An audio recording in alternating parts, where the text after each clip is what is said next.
Bismillahirrahmanirrahim. Yang saya hormati Dewan Juri yang arif dan bijaksana, yang saya banggakan teman-teman peserta lomba daya ciri, Pak Jabat jualan tomat yang beli orang terhormat, juga kita baginda Nabi Muhammad, 12 salam dengan semangat. Assalamualaikum warahmatullahi wabarakatuh. Waalaikumsalam warahmatullahi wabarakatuh.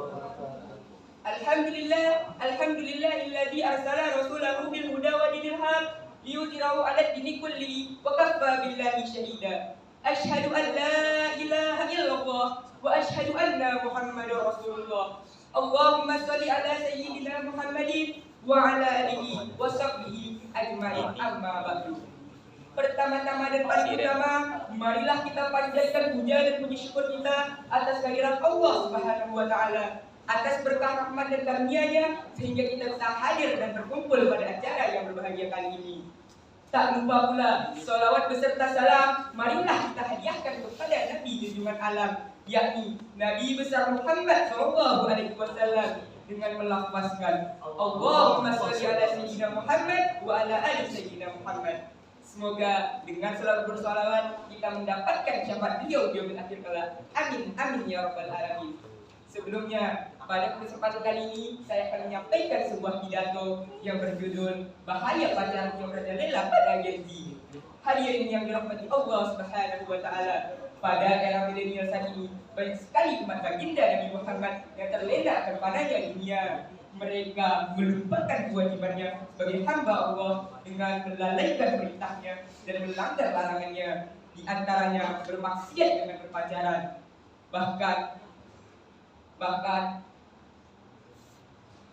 Bahkan Wendy menganggap pacaran adalah hal yang menyenangkan karena mereka dibutakan oleh cinta dan hawa nafsu.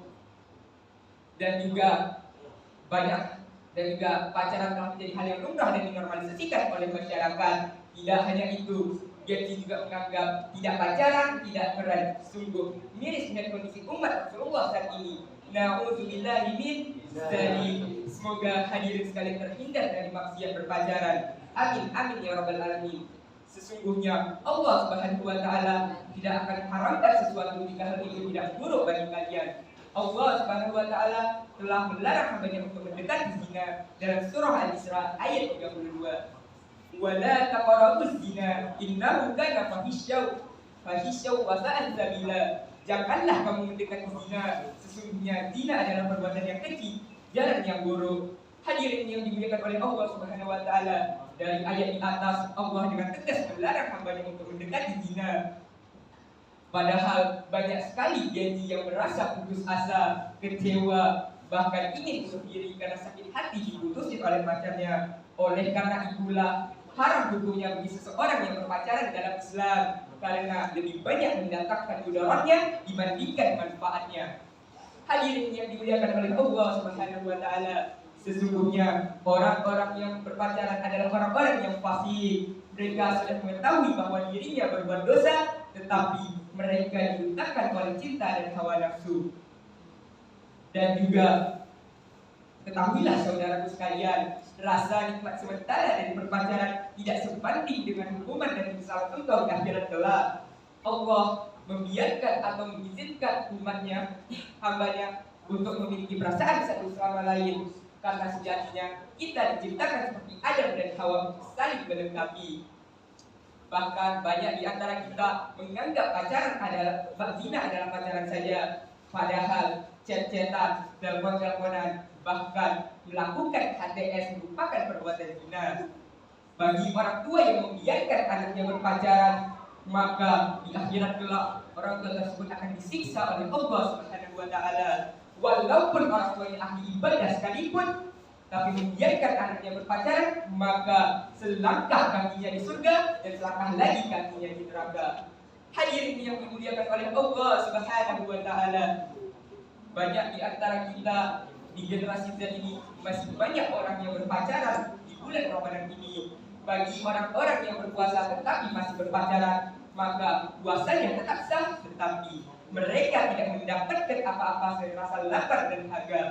Oleh karena itulah, marilah kita jauhi pacaran dengan mendekatkan diri kepada Allah Subhanahu wa Ta'ala, menjauhi pergaulan bebas, menghindari berinteraksi berlebihan dengan lawan jenis, melakukan aktivitas-aktivitas yang bermanfaat, dan menutup aurat dengan sempurna.